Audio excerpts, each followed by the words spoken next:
जय मल्हार. उद्या पुण्यात सारसबाग येथे धनगर समाज एसटी आरक्षण अंमलबजावणीच्या संदर्भात धनगर समाजाची एक बैठक आहे. या बैठकीचं आयोजन विष्णुभाऊ कुराडे असतील, घनश्यामबापू हाके असतील, अशा अनेक मान्यवरांनी केलेलं आहे. या बैठकीला आसपासच्या जास्तीत जास्त धनगर समाज बांधवांनी जायचं आहे. इथून पुढे आपण कशा पद्धतीने आंदोलन करायचं, कशा पद्धतीने सरकारला भांडायचं हे या बैठकीत ठरणार आहे.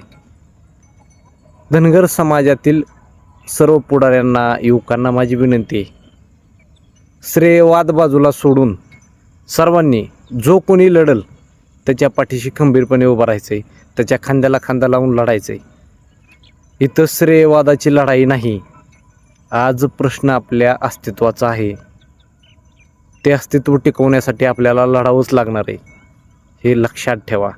आणि उद्याच्या बैठकीला सर्वांनी उपस्थित राहा आणि इथून पुढे ज्या पद्धतीने आंदोलनाची दिशा ठरेल त्या पद्धतीने आपण सर्वांनी लढायचं आहे.